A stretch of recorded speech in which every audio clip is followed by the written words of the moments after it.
Salam kerahiman. Hari ini tanggal 26 Februari.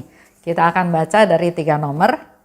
1538, 1546, dan 1569. Kita mulai ya.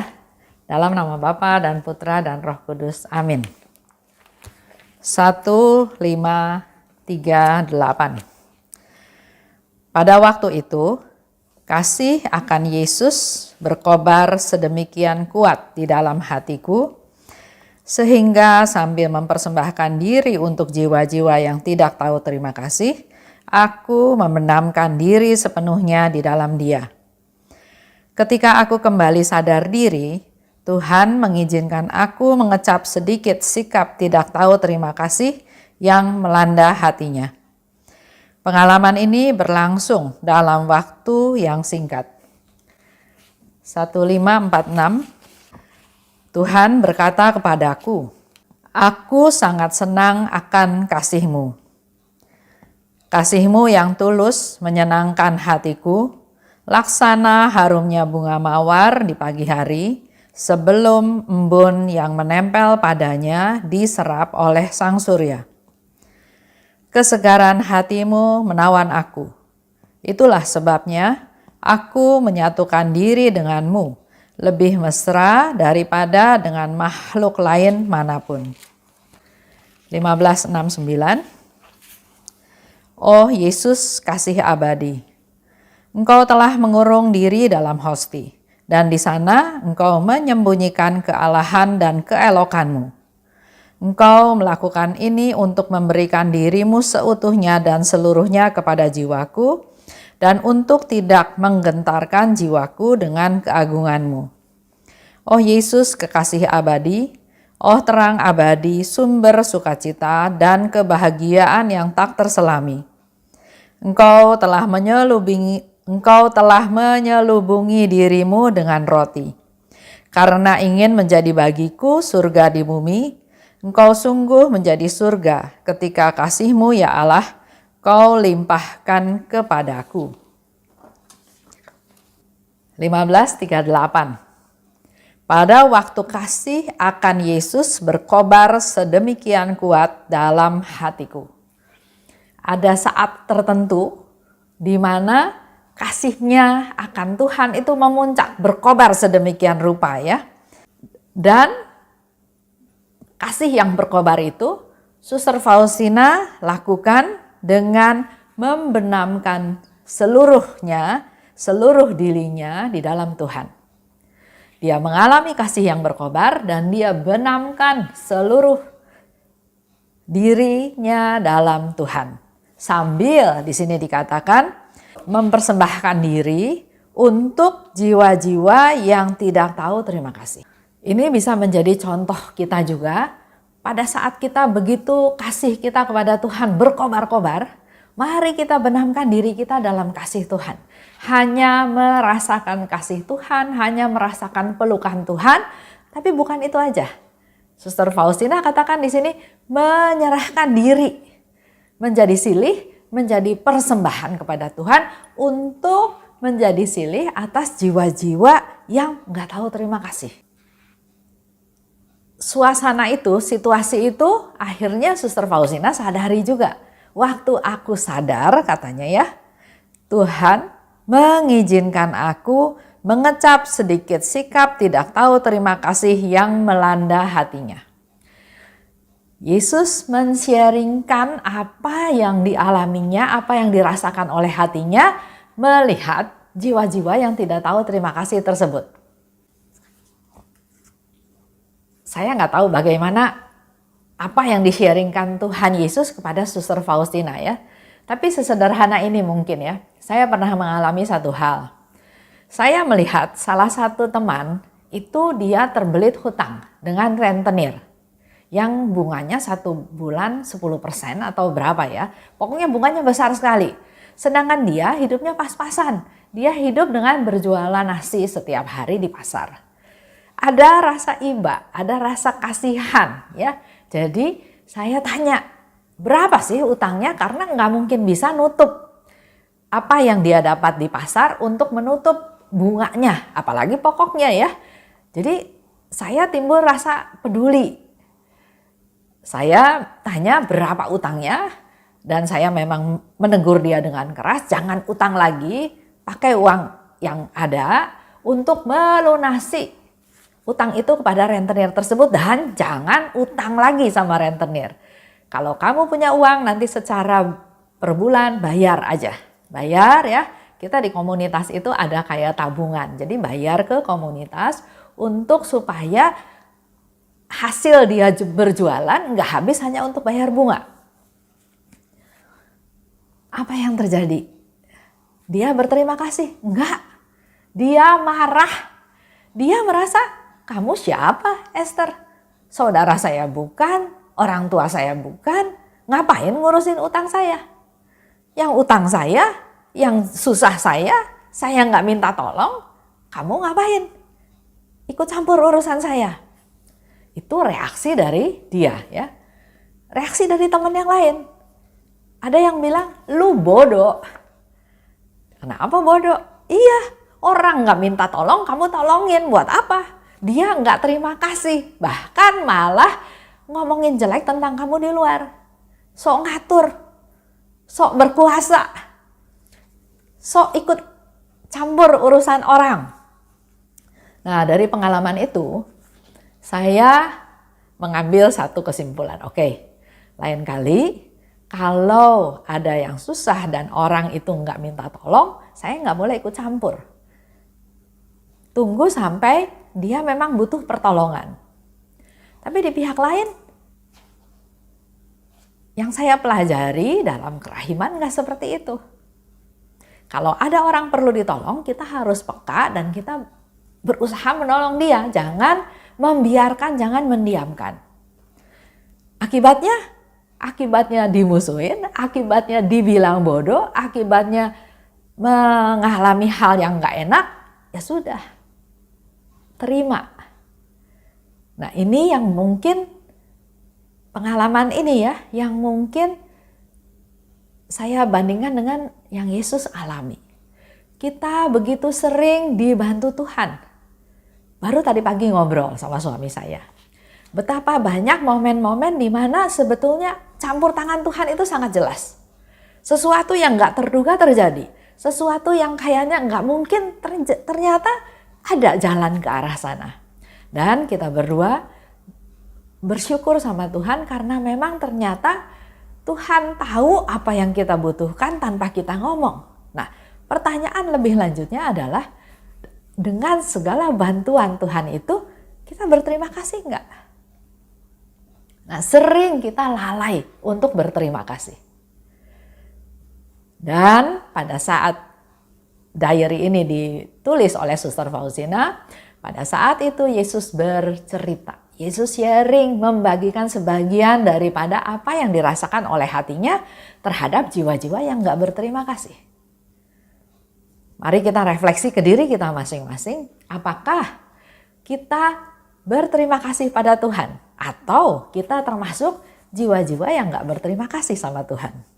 Nah, cerita tadi, akhirnya saya memang tetap memberi uang pada dia dan memonitor, mengontrol sampai uang itu dibayar ke rentenir sampai beres urusannya ya.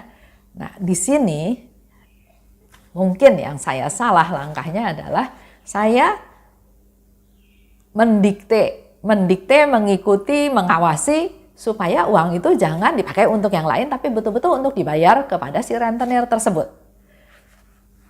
Sikap saya yang barangkali keras, yang terlalu keras, ini yang tidak nyaman buat dia. Ini juga saya belajar bahwa kalau saya mau nolong orang juga bukan dari versi saya, bukan dari gaya saya. Tapi saya harus rendah hati, saya harus betul-betul menjadi penolong di mata dia. Bukan menjadi orang yang sok ikut campur. Tapi urusannya sudah selesai, dia kalau nggak salah angsur selama 20 bulan, akhirnya juga sudah beres ya. Karena ada juga teman anggota komunitas yang secara rajin menagih setiap hari, setiap minggu supaya uangnya nggak kepake untuk hal yang lain. Itulah salah satu kehidupan di dalam komunitas. Di 15:46, aku sangat senang akan kasih-Mu. Itu yang Yesus katakan kepada Suster Faustina. Kasih-Mu yang tulus menyenangkan hatiku. Laksana harumnya bunga mawar di pagi hari sebelum embun yang menempel diserap oleh sang surya. Jadi kita harus punya kasih yang murni. Kalau saya bandingkan lagi dengan apa yang saya lakukan, sekarang saya merefleksikan hal itu, mungkin saya juga ada salah. Saya masih mau ikut aturan saya. Saya mau anggota komunitas saya enggak kemakan sama rentenir. Saya juga enggak mau kita kasih makan ke rentenir, memberi kehidupan, keenakan untuk rentenir tersebut. Kalau Bapak Ibu perhatikan, tadi saya katakan saya maunya begini, saya maunya begitu. Nah, di dalam proses kerahiman ilahi ini ternyata fokusnya nggak boleh saya, nggak boleh maunya saya. Sehingga reaksi yang terjadi adalah seperti tadi.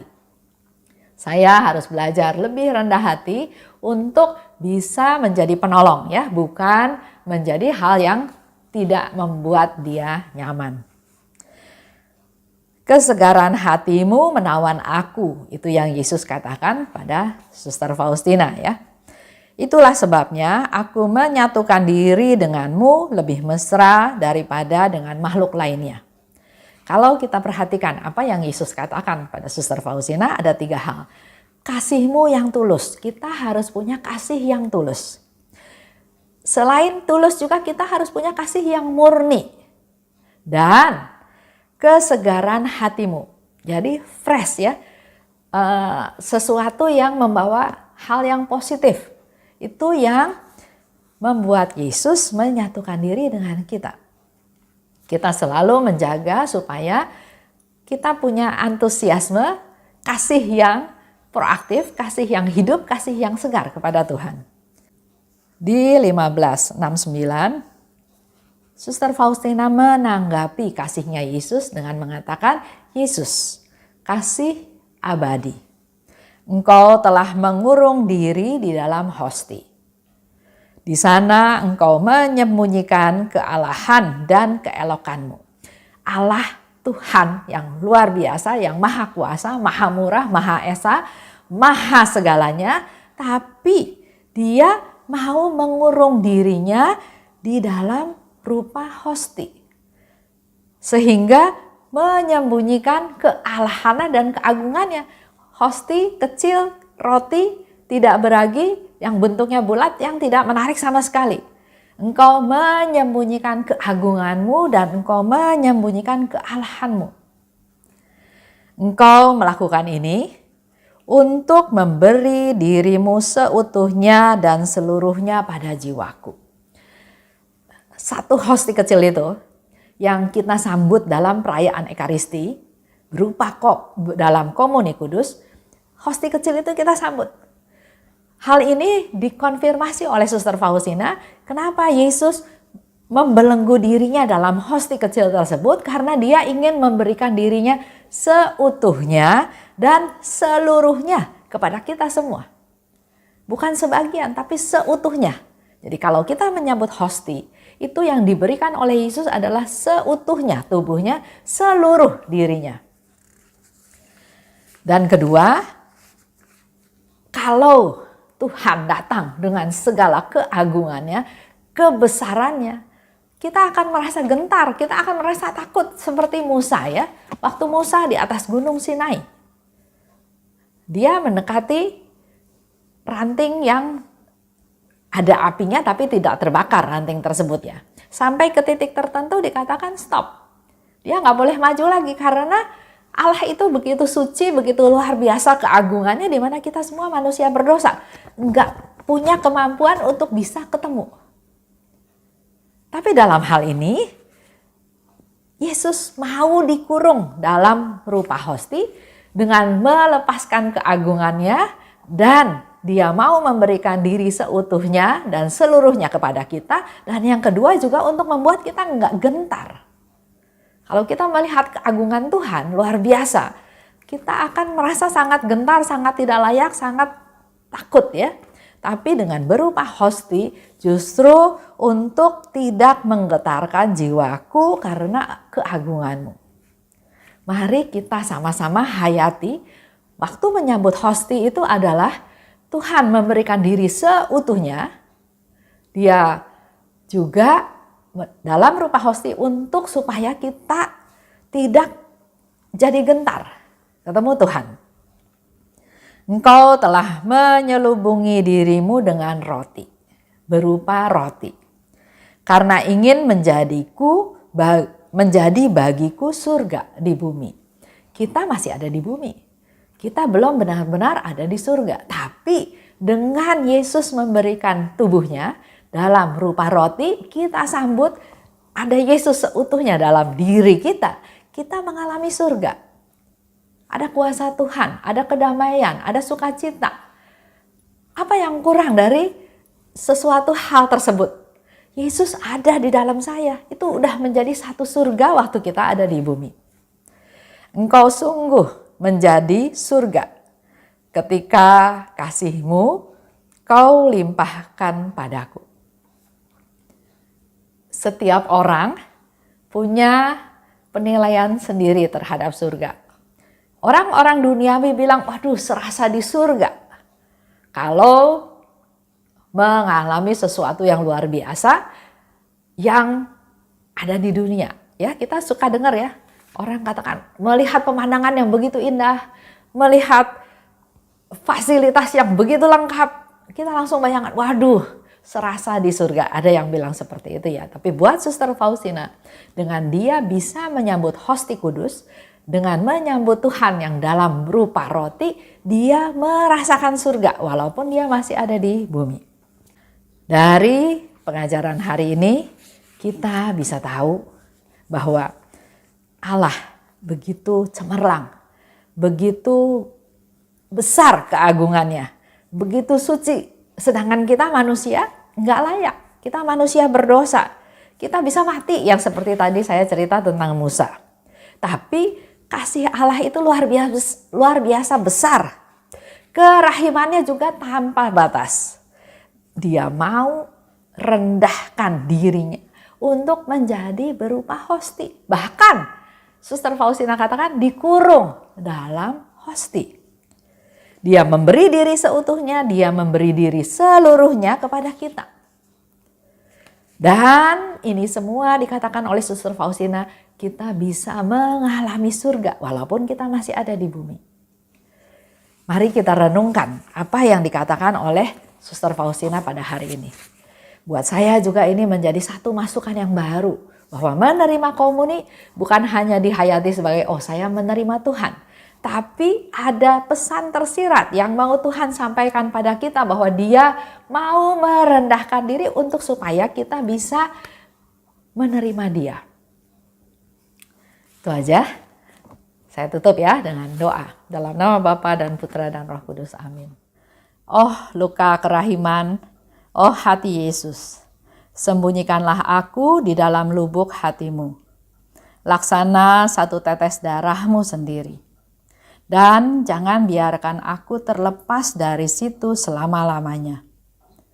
Kurunglah aku di dalam lubuk hatimu, dan ajarlah aku mencintai Engkau. Tuhan, mampukan aku memahami sepenuhnya siapa dirimu. Bawalah aku masuk ke dalam rengkuhan mesramu, sejauh itu dapat ditanggung oleh kodrat insani. Amin. Dalam nama Bapa dan Putra dan Roh Kudus, amin. Salam kerahiman.